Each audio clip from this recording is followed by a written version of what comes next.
Hello, everybody, and welcome to the Commander Pod, your Magic the Gathering podcast for all things Commander. I'm Spencer Simpson.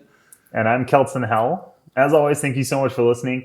Please make sure to like and subscribe so that you never miss out on our weekly content. We talk about Commander every week here on the Commander Pod. And this week, we're going to be talking about our experience introducing new players to Commander. And we mean pretty new players. These are players who have maybe played Magic not at all or just a handful of times, and it may be their first exposure to Commander. Yeah, we've had plenty of experiences doing that recently. We've been trying to host Commander Nights pretty regularly to support this podcast, to help us feel like we have the experience to be able to talk about the things we talk about. Yeah, that's actually a really fun part is after hosting a Commander Night, we'll always sit down and chat about, okay, what things did we notice or learn that would be good to talk about on the podcast? And that's been a really fun part of that. Yeah, because we inevitably do learn something each time. And I feel Every like time. this last time is what sparked this conversation. We have a list of episodes that we want to do, and this was on our list. And this last time we had a couple newer players and one very new player. And it's made us think, like, how could we improve their experience? Because we've now tried to introduce several new players to Commander with, I wouldn't say varying levels of success, because I think they've all enjoyed it and had a good time.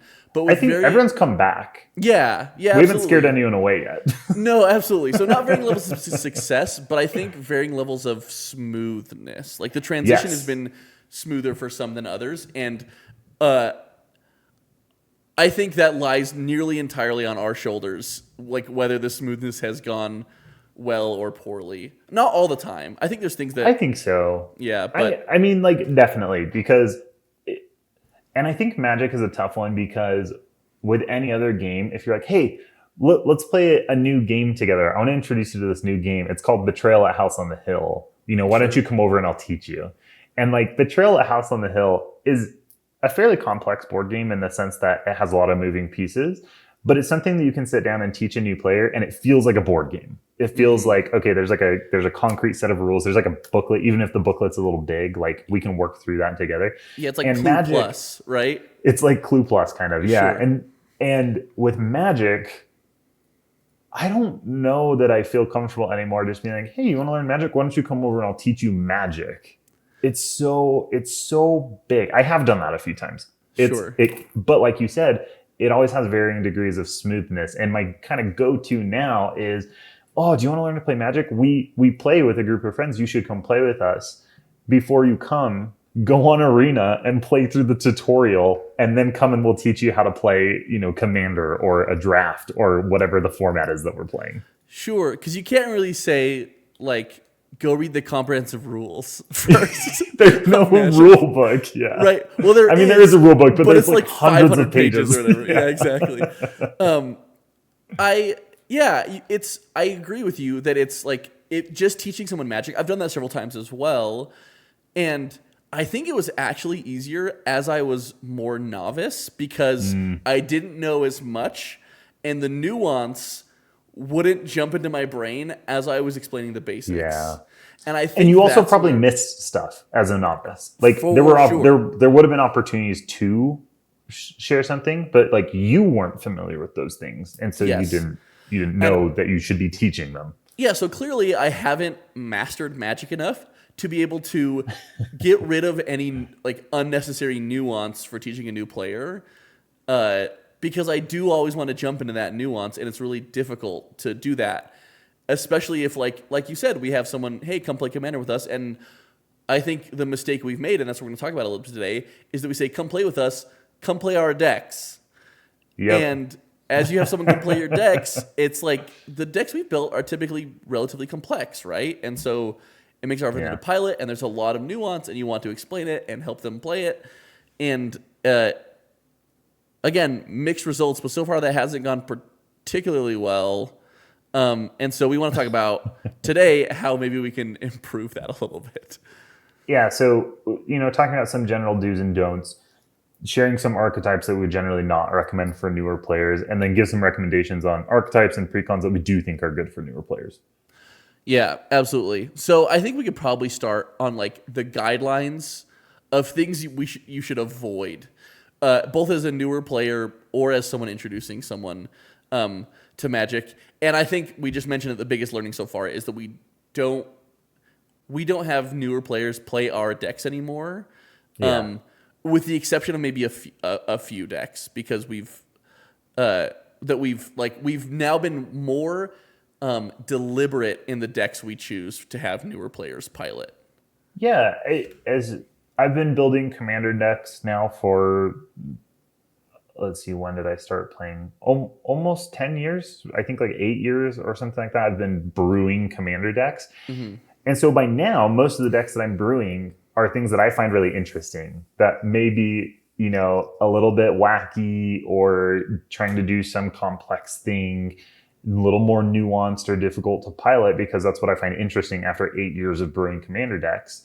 Right. And that's not fair to give to a newer player who isn't going to understand that nuance or even appreciate that nuance. It's just going to feel overwhelming. It's not going to feel engaging or fun. Yeah, I think that's the thing I've missed as well when introducing new people, is that it isn't engaging or fun. It is just overwhelming to try to understand all of that nuance and all of the combos or whatever that you're playing in a deck. And I think the reason I missed that is because in other like gaming contexts, like video games or Dungeons and Dragons or whatever, I do feel that there is always somewhat inherently, if someone has played other games, a play style that like naturally appeals to them, right? Like, I like being a sneaky rogue, or I like being a burly knight or whatever, right? Like those, and in all different like types of gamings, like Call of Duty, you like to be a sniper, or you like to, or whatever, right? Like there's different archetypes that people enjoy, and so I've laid out my decks and been like, hey, this deck is kind of like this, and this deck is kind of like this. What's the coolest looking to you? And I think that's wrong, because I think in Magic, the better thing to do is to give someone a deck and say, play this one and you're going to enjoy it, or learn the game, right? Yep. And then you play those cooler, more nuanced decks, or your friends do, and then they can kind of discover that through you, right? I feel like that's what I feel has become, Yeah, I haven't thought about when a new player sits down and plays a deck, they're not seeing one deck play, they're seeing 4 decks play.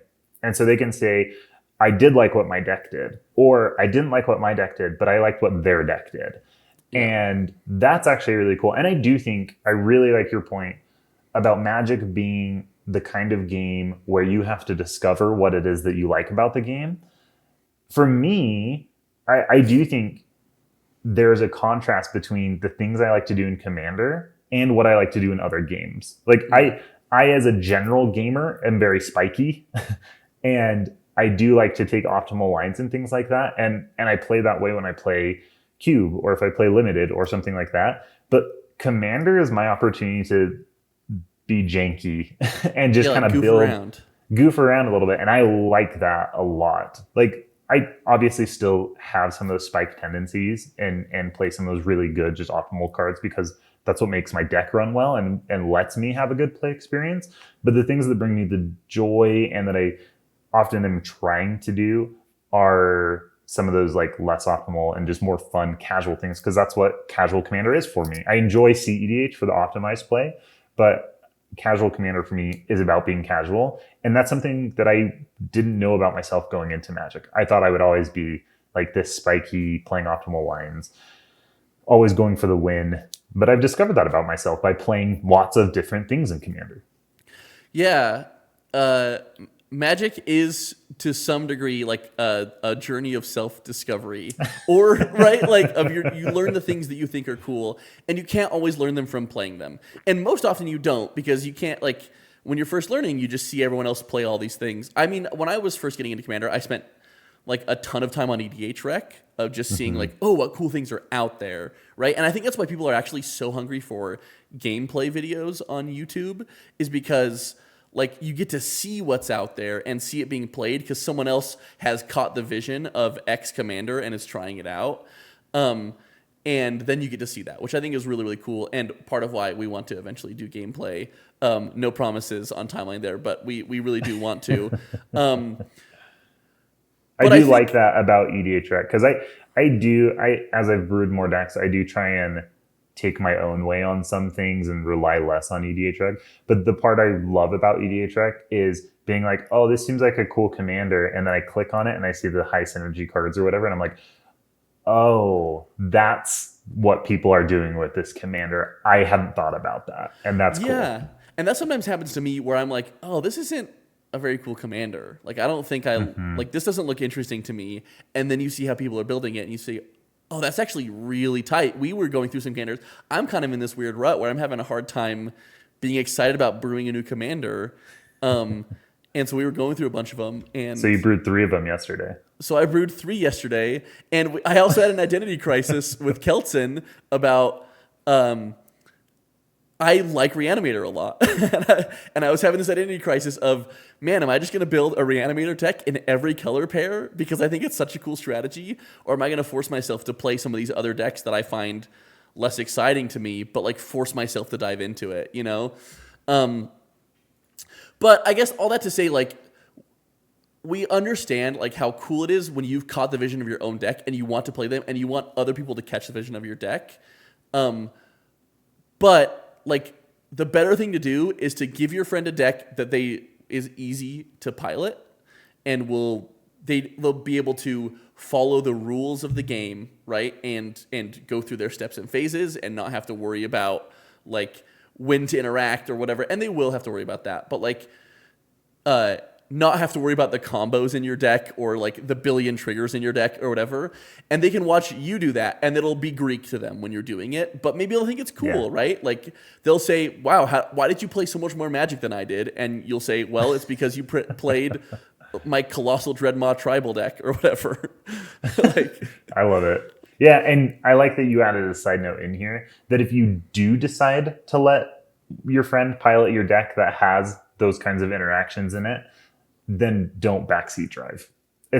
For new players, for newer players.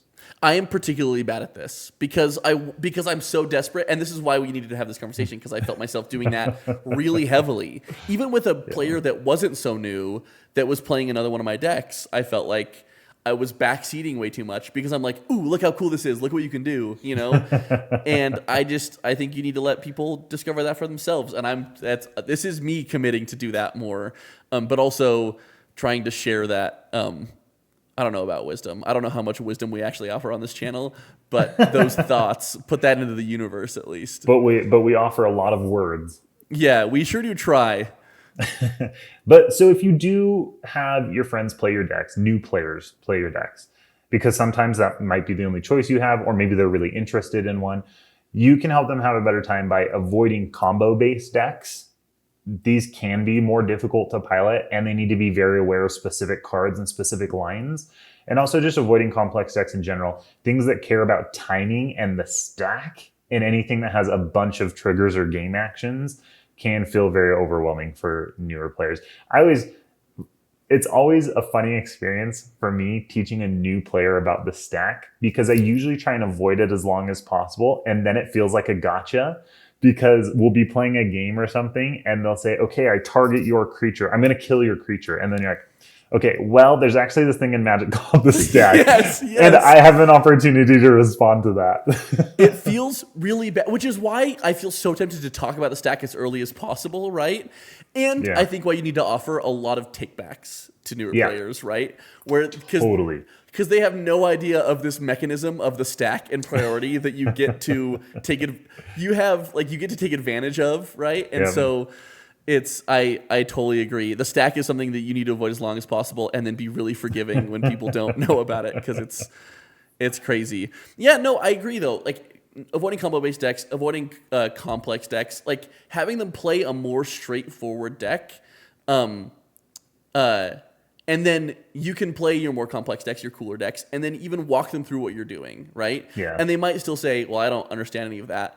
But they might also think it's cool, and they might try to follow it. And we actually had that, right? Like this is, we had a friend of ours who we got into Magic discover something they thought was cool. They were playing my Wilhelt deck originally, and they were playing it over and over again, which is another reason why we're going to recommend maybe having them some decks to recommend, because I think ultimately having your own deck, even if you don't know what you like about Magic yet, is really beneficial because you get the reps on it and you get to like follow it. Anyways, he was playing my zombie deck, and Kelton brought his Brago brew that we've talked about several times on the channel. And after we played it a couple times, at the end of that day, he was like, the next time he came, which was this last time, he said, "Hey, can I play Brago?" Because he thought it looked so cool and was so excited about it. That was fun. And really cool. A moment where played a simpler deck and then got to discover, hey, this complex strategy looks really cool to me. Yeah. So let's talk about some strategies or archetypes that can be more complex and should generally be avoided for newer players.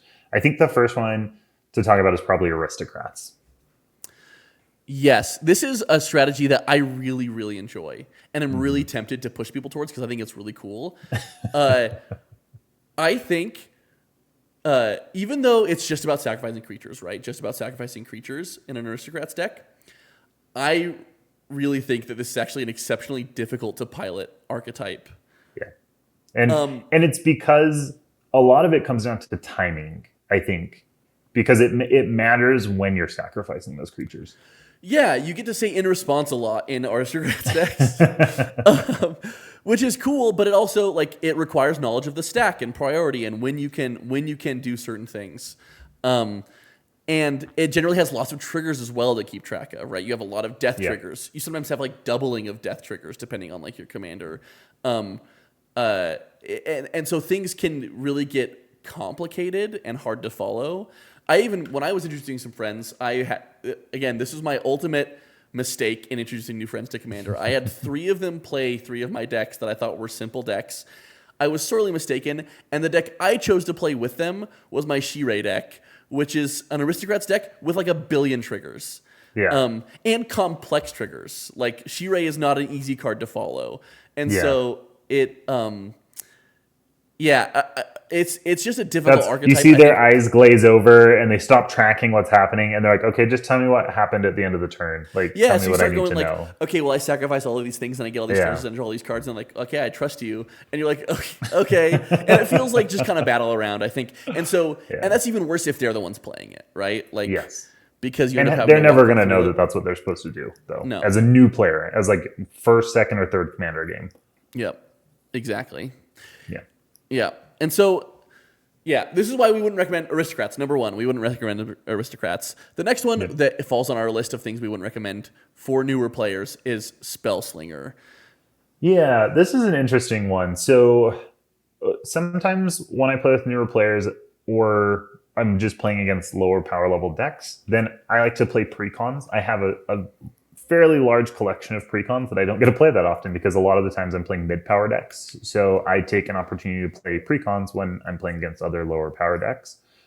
And recently, I got to play Stella Lee for the first time, which is one of the precons I've been really excited to play. I guess I should read Stella Lee if I'm going to mention her, because her abilities are quite relevant to the conversation that we're going to be having here.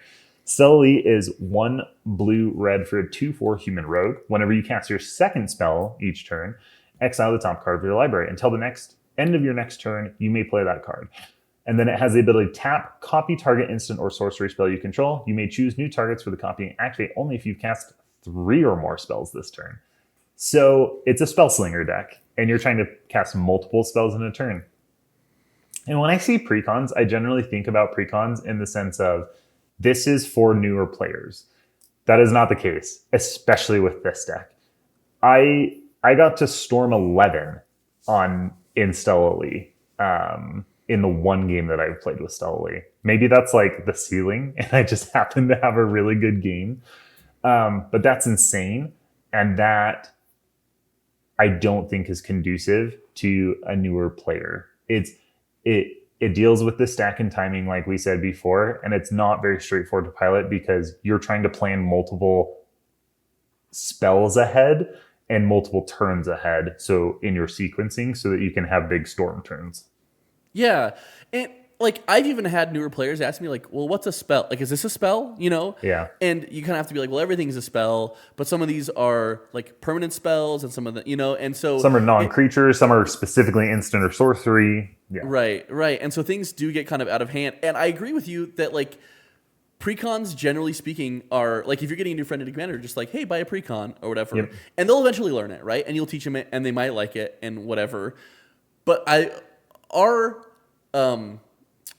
I guess it's a hypothesis today, but I think it's also our conclusion. Our hypothesis for this episode was we're doing this wrong. And so our conclusion is like not all of these are going to be right. And I think this is a really good example of one that we wouldn't recommend to newer players, even though it's very cool and it is cool. Enticing. Yeah, it's a cool strat. Like all these strategies are cool. Play these strategies, but maybe don't put your friend who's a brand new Magic player on these decks. Yeah. And that leads us to this next one, which I think is probably the coolest one of on your this favorites. list. Yeah, baby. Which is funny because I play like virtually zero of them, but I want to more, is Pod. Now, virtually zero is an underestimation because you do have pod decks. I do have Pod decks, but I think currently my only Pod deck is my CDH Tassiger deck. Yes, you just don't play them very often. I just don't play very often. Yeah. So I play exactly one, literally one. Yeah. But I'd like to play more. I'm always brewing them. But pod decks, for those who aren't aware, are decks that use effects like Birthing Pod. And so that's where it comes from. So I'll look up Birthing Pod really quick. and read the wall of text that is Birthing Pod. Yes, so Birthing Pod is 3 and a Phyrexian green mana, which means you can pay 2 life or a green mana to cast it. It is an artifact, and it has an ability for 1 and a Phyrexian green mana, again, meaning 1 and 2 life or 1 and a green. Tap, sacrifice a creature. That is the cost to activate the ability. The ability says, search your library for a creature card with converted mana cost equal to 1 plus the sacrificed creature's converted mana cost. Put that card onto the battlefield, then shuffle your library. Activate this only anytime you could activate, or you could cast a sorcery. So it's like a cocoon. It's a pod that this creature is evolving. It's leaving behind its old form and being a new creature. Right, exactly. But it's not evolving because that's a different mechanic in Magic. Yeah, no, exactly. It's you feed this creature to the pod and you get a bigger one, right? One that is exactly one bigger.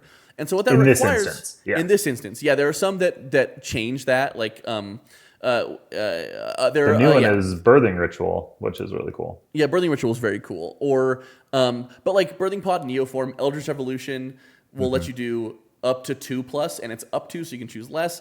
But typically you are podding for something that is 1 or 2, in this instance only 1 mana value greater than your commander, or not your commander, but whatever creatures are on the battlefield. And so there's specific lines of like, hey, I have this 3 mana creature, I'm going to get this 4 mana creature. Well, now I have this 4 mana creature, I'm going to get this 5 mana creature. And there are specific creatures and lines you're looking for either combos or for value.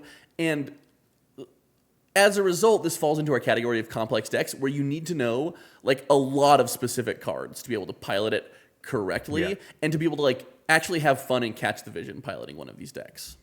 Absolutely, yeah. So it can be more complex, but it can be intensely satisfying when you do know all the lines and that you can understand and play through that deck. I think that can be a lot of fun. And then the last one that we have in decks to avoid is one of my favorites, Blink. Blink decks just tend to have a lot of triggers and a lot to keep track of, and that can be really overwhelming for a new player. So nothing too complex there. It's just a lot going on. Yeah, and I would say that's we had some like honorable mentions that didn't quite make this list, and that's really like one of the main things that we want to avoid is like tons and tons of things happening simultaneously, because that gets incredibly confusing. But that being said, we do have some archetypes that we would recommend if you're trying to help your friends build a deck or play one of yours. These are probably green flags to look out for in decks that they might be friendlier to newer players. And the first one here is Life Gain. And I should say, I haven't built a lot of Life Gain decks. Though looking through a lot of Life Gain decks, it seems like a relatively straightforward strategy. So you'll have to correct me if I'm wrong here, Kelton, having at least built a couple. Yeah, I think what makes them a straightforward strategy is that for newer players, the first thing they learn is, hey, you have 20 life. When you hit 0, you die. That's how you win or lose a game is when a life total hits 0. And so it's a very understandable access for newer players to say, oh, I don't want my life to get to 0, so I'm going to do things that increase the amount of life that I have to help me outlast my opponents. And so I think that's just like a very approachable strategy for a newer player to understand, and it's a resource that's easy to manage. Yeah, not to say there won't be complex interactions within a life gain deck, Yeah, absolutely. because Magic's just a complex game. But I do think the overall strategy of the deck is really easy to understand, and that's what we're shooting for here. Another one that is particularly easy to understand is our tribal decks, typal decks, which are play a ton of creatures of the same type. Yep. You get out a bunch of elves, and the elves all help each other get bigger, and then you attack with all those elves, and then you win the game. Yeah, I think that a common thread in a lot of the simpler strategies, easier to understand strategies that we talked about as we were preparing for the episode are just decks that play a lot of creatures, just creature-based strategies. You know, they're rectangles on the board. You learn how they interact. You learn when they tap, when they don't. You know, how to move through combat. Those are all like really good mechanically for newer players to understand, and not too difficult to understand. And so, you know, kindred typal decks are decks that I think naturally just encourage you to play a lot of creatures, and that's a good thing for newer players. Yeah, and they naturally just synergize with each other, and not in an incredibly complex or difficult to understand way, right? Yeah. Like most of the time, typal decks are playing a lot of like anthems, and so and that can be difficult to keep track of on board, right? Sure. But like again, Magic is a complex game. We're never going to remove entirely the complexity of Magic. And that's what makes it interesting and fun. Yeah, exactly. But at least is a relatively linear strategy of play creatures, attack with creatures, right? I also think it helps, especially with deck building. I think that's why a lot of new deck builders build typal decks, is because For sure. it gives you guardrails of saying, well, I'm looking for things that have this word on it, and and that's easy to select from a pool of cards. It limits your pool. Yeah, and it feels very thematic and flavorful, and I think is what draws a lot of people to Commander in general, right? Like when I first started playing, I built like an artifact deck, and then I built Shirei because I was like, oh, this is cool. It's gonna be a cool aristocrats deck. And then virtually the next like 5 or 6 decks I built were typal decks of some sort because I thought they were kind of like the only type of decks that exist, right? It was one power type, one power tribal, artifact tribal, and then you know. It's like, what do I see in Magic that's cool? I like dragons, so why not build a dragon deck, right? Right, exactly. But as a result, I love that though. I think it's fun. Really cool. No, I think it's really awesome. I've recently revamped several of them, and I'm going to continue building them because they keep printing very interesting typal commanders that are very viable. Yeah, exactly. The next one here is Voltron. Again, pretty straightforward. Just stack up all your enchantments and equipments and what have you on one big tramply boy, hopefully. Yeah. And if you are a newer player, Voltron. Okay. Wow. I'm sure I'm absolutely going to butcher this. Voltron comes from. It's a show. It's an old animated TV show, right? Uh-huh. And everything comes together to build a giant mech, as far as I understand Voltron. Yep. And so the idea, the strategy, why it's called Voltron, is you're trying to put all these pieces onto like one creature and make it this big, powerful creature that you can then swing into combat with or do something crazy with. And that's why it's called Voltron. So once again, generally very creature focused, even if it's playing equipment and enchantments and things like that. It's still focused on the creatures, and it's generally mostly combat focused as well. Yep. Pretty easy to follow, pretty straightforward. And the last one here is +1/+1 counters. What are you putting +1/+1 counters on? Creatures. Yep. So we're just trying to. I think you should be seeing the theme here, which Kelson mentioned earlier, and hopefully reiterated in the actual content we're talking about, is that we recommend creature-based strategies because they're significantly easier to follow. And they teach you a lot about the game, right? And you can level up from there. So totally. So yeah, great. These archetypes are good. These strategies are good. I have a friend that wants to play. How do I get them playing? Yeah, they want to buy a deck. They want to They want to build a deck. They want to get into it. Well, I wouldn't recommend them building a deck. That's because we did a 5-part series on deck building that was 5 hours long, and maybe you don't want to point them to that. So probably just tell them to buy a Precon. And we would recommend proxy one. Or proxy one. Yeah, proxy a Precon. Yep. Sorry, Wizards of the Coast. Proxy a Precon for sure. and probably get one of these that we're going to recommend because, like we saw, Stella Lee, really cool precon, not friendly for newer players. So we've gone through a list of a lot of the most recent precons and found some of the ones that we think are going to be the easiest for newer players, and actually mostly will be budget friendly as well. Yeah, if you do want to buy these decks, these ones don't seem too far out of a lot of newer players' price ranges. I do want to give a caveat. Spencer and I do not have a ton of experience playing with these precons. Most of this, our judgment here is going off of the face commander, the general strategy, and taking a look at the deck list. So if you have played these and you don't feel like it's a good entry point for newer players, please let us know. Let us know in the comments what your experience with these precons are. Yeah, please do. Two of these I do have experience playing against and watching players play. Yes. And so I do feel like, that's entirely accurate. Is we looked at the face commanders and thought, that looks easy to understand. And so, yeah, please let us know if it's not. The first one here being the Coven Counters commander deck from Innistrad Midnight Hunt. Set, if I remember correctly. We didn't write that on here. That's from it is so Midnight Hunt. Correct. Yes. Yeah. Innistrad Midnight Hunt. I remember because the other one was the zombie deck and was way cooler to me. I love it. This one seems pretty cool to me though because I like +1/+1 counter deck. So this is Leonore Autumn Sovereign. It's 2 green-white for a 0/4 human noble. I also am kind of a sucker for human tribal. And it has the ability Coven. At the beginning of combat on your turn, you put a 1/1 counter on up to one target creature you control. Then if you control 3 or more creatures with different powers, draw a card. And so just by judging from what the commander wants to do, you're wanting to put 1/1 counters on things, have a bunch of creatures, and then get value from having creatures with different powers. And I think that's a pretty good strategy for newer players to start out with. Yeah, pretty easy to grasp, and actually like a good commander. We tried to make sure that when we were going through that these were also like not do nothing commanders, right? That they actually had something going on.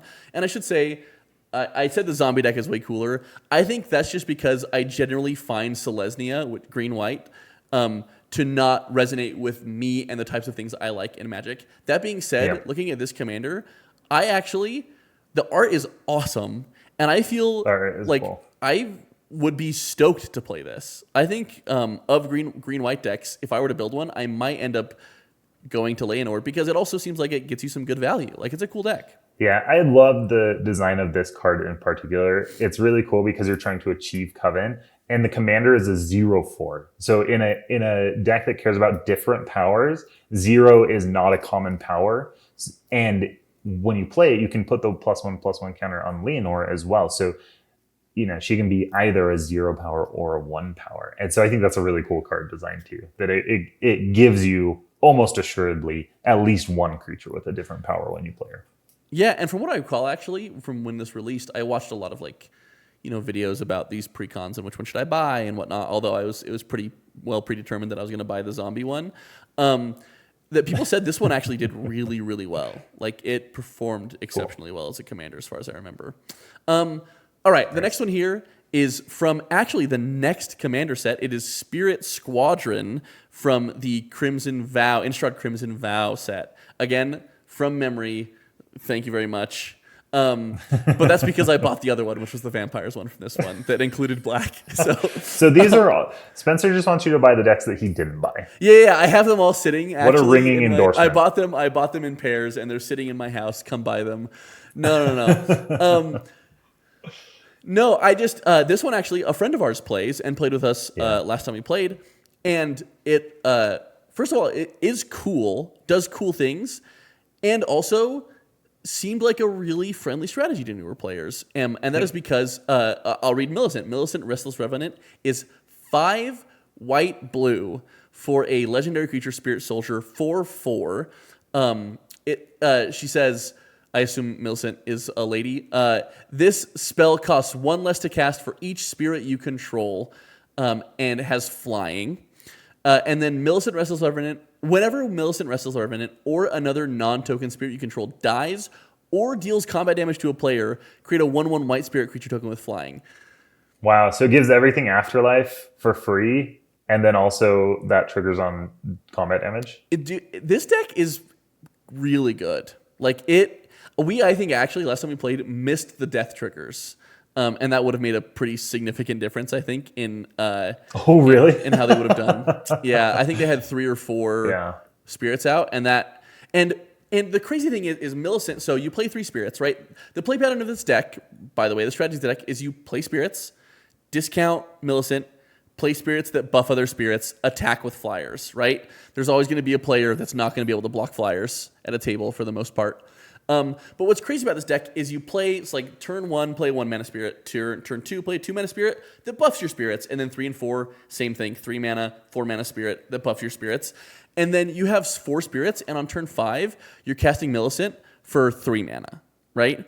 And then you can swing with all of those spirits, and then you create a bunch of spirit tokens, and then, oh no, someone board wiped, right? Guess what? You have 5 non-token spirits on the battlefield. They all die into spirits, and then Millicent costs 4 or whatever, right? Because of all these spirits. I was gonna say that's a really cool design on this commander. Is that if someone just uses targeted removal on your commander, and you still get to keep all the other 10 spirits you have, it just allows you to replay Millicent without having to pay much mana into it. Yeah, for 2 mana, because like if you have 7, right, after she's been died, because this also discounts her. She discounts her herself. Commander tax. Yeah, well, her commander tax. Yeah, but like when Millicent dies, you also get a 1/1. So, that's so it automatically cool. Cuts her commander tax in half just to begin with. That's sweet. Yeah, really cool deck. Really cool deck. Again, very friendly. 5 out of 5. We didn't give the last one a rating. I wanted to do ratings. But these all are 5 out of 5. Spoiler I noticed alert. all of your ratings were 5s. I'm not a very nuanced rater. I love it. That's awesome. The next one is Sidar Jabari of Jalfir. This is 1 white, blue, black for a 4/3 human knight. This is from the March of the Machines commander. He says Eminence. Okay, so Sidar has Eminence, which is the ability on commanders that can trigger from the command zone. Sidar says, whenever you attack with 1 or more knights, if Sidar Jabari of Jalfir is in the command zone or on the battlefield, draw a card, then discard a card. Sidar has flying, first strike, and whenever Sidar Jabari deals combat damage to a player, return target knight creature card from your graveyard to the battlefield. Yeah, can I say really quickly? I had this Precon. I recently sold it to somebody. I thought it was cool. I was just trying to recoup some investment on it, feed the addiction, right? However, I entirely missed flying on this card when I first read it. And reading it now, I'm like, oh, dang, this is going to do work when it hits the battlefield. Yeah. And it will also do work just from the command zone. Like, you're looting for free, putting big knights into your graveyard, and then casting a 4/3 flying first striker, right? Four power on a first striker is formidable. Yes. Yeah. Very formidable. And then it's flying. And most things that people have that are flying that are blockers are like chump blockers a lot of the time, and won't have much more than 4 toughness. Once again, really cool card design because of the way that the text is written, the order in which the text is written. When you get to actually attack with Sidar, then you get to loot and then reanimate. Yeah. And that's super cool. Yeah, the fact that it has both. Again, this might get a little more complex, right? That can get a little more complex, but it doesn't have to, right?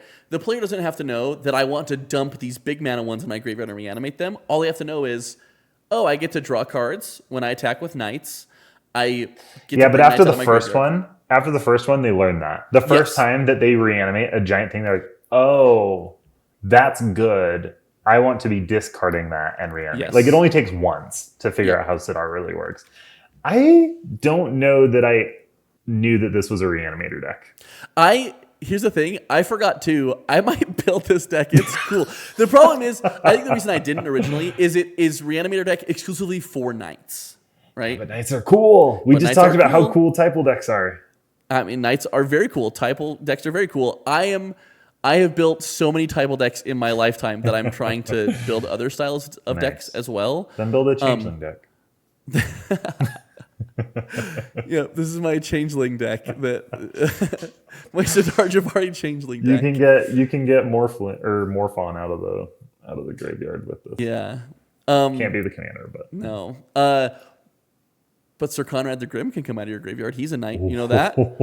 That's cool. Yeah, pretty cool. Does he trigger himself when he comes out of the graveyard? No, another creature. But cool still. Still very cool. 5 out of 5. Yep, very cool deck. Okay, the next one. This is one that's near and dear to my heart because I am currently listening to the Lord of the Rings audiobooks and rewatching the series right now. This is Éowyn Shield Maiden from the Lord of the Rings Commander decks. This is 2 blue, red, white for a 5/4 human knight. First strike. At the beginning of combat on your turn, if another human entered the battlefield under your control this turn, you create 2/2 red human knight creature tokens with trample and haste. Then if you control 6 or more humans, draw a card. This whole deck was busted. Yeah. It's very, very good. It's very, very good. I played against this deck. Played some precons into a lightly upgraded version of this deck, and it absolutely stomped. It's so good. Yeah. It's quite good. Yeah, but also, again, very straightforward, friendly to newer players. You play humans, play Éowyn, and you don't even need to attack with Éowyn. You just, at the beginning of combat, if you control enough, if a human entered, you create more, and if you control enough, you draw cards. Yeah. Very straightforward.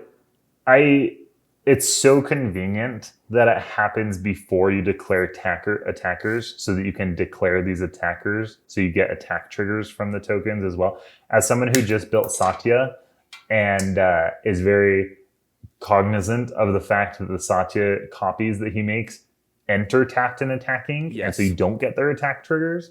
Yep. This is a very friendly... It's been templated very friendly to give you the most opportunity to get value out of your attacking creatures. Yeah. It is templated so that you get just an absurd amount of value for sure. Yeah, that's cool. Really cool deck. I am. It's a knight. It's a knight. It's a knight in the wrong colors. We're building Morphon Knights. Can't go in Sidar, but yeah, Morphon Knights is looking really good right now. Yeah, looking better and better. I'm going to recommend to my friend after looking at your decks and looking at decks. I don't know if this is in their deck because they put a bunch of anthems in and it got really out of control, but they ran out of juice, and I think they need reconnaissance mission in this deck. Just reconnaissance. Oh no, reconnaissance mission. The 2 blue, enchantment. Yes, to refill their hand, and also probably reconnaissance as well. And also reconnaissance is cool. Yeah, pretty cool. Okay. Next one here, last one on our list. This is one that I have not seen played or piloted myself, but boy, does it read really nice. Yes, it reads very friendly and very good. It is the Fey Dominion deck from Wilds of Eldraine. The last one was Riders of Rohan from Lord of the Rings.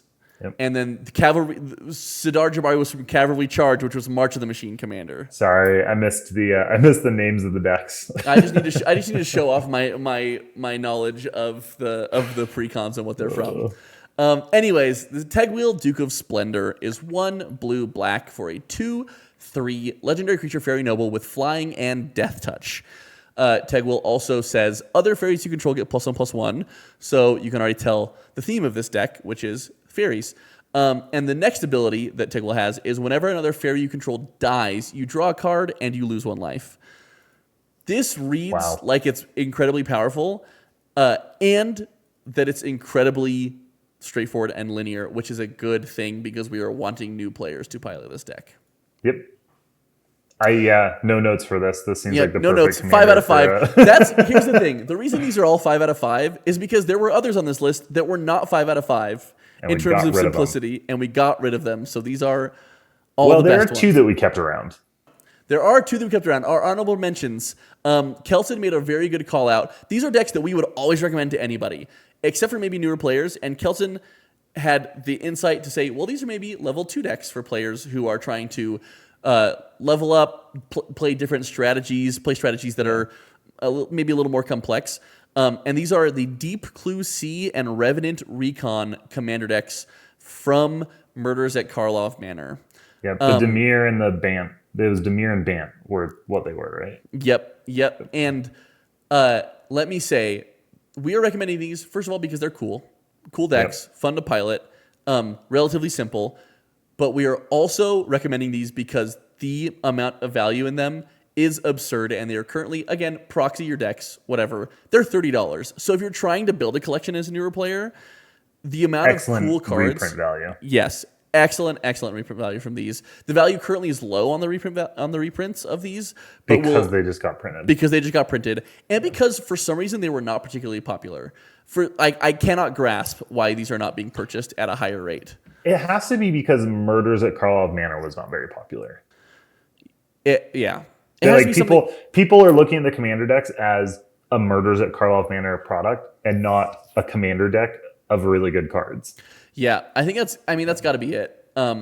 Because in Revenant Recon alone, it's like 8 really, really relevant reprints that are significantly cheaper now. That were like $10 to $20 to $25 cards previously. So it's an impressive list. Yep, honorable mentions. Pick those up if you're a relatively newer player and you want some cooler decks to play and you want to expand your collection. And again, not looking to spend a lot of money, proxy the heck out of these. Get yourself some sleeves and go play with some friends. Just play Magic. Just anything it takes to go play. No, not anything. Be good people, but go play Magic within reason. anything it takes within reason and what is morally acceptable in today's climate. In any climate, play Magic. Invite your friends to play Magic. That one sounds so fast. Yeah, I think we're gonna end this one. Everybody, thank you for listening. Let us know what advice you have as you have introduced new players to Magic, and specifically Commander, because Commander is just so complex. What's worked really well for you? What have newer players appreciated or really enjoyed? We want to know because we're always introducing new players to Commander. Yeah, absolutely. And I think at the end of the day, what it comes down to is reps, right? Like everyone's going to get better. Everyone's going to get more acquainted with it as they play more. But yeah, please do let us know because softening the blow of that first experience is very huge. Valuable. Very, very valuable. And I think we mentioned it very, very briefly early on. And I think one of our takeaways that I want to start doing more and really pushing for more with people that I introduce to Commander is to play through the tutorials on Arena. People smarter than us and better acquainted with Magic and the rules than us, and the code base that is required to maintain those rules in an application has put together a tutorial to help you learn how to play, and it's going to do a much better job, I think, than we are of covering the utter basics because we want to talk about the stack and priority. Love it. Well, thank you all so much for listening. As always, we really appreciate your support. Please like and subscribe so you get notified when we post our weekly Commander content. You can find us on YouTube, Spotify, wherever you get your podcasts. And then you can always find us on thecommanderpod.com. You can reach out to us there. We would love to hear from you. So comment, like, subscribe, find us on thecommanderpod.com. And until next time, remember to always play the game.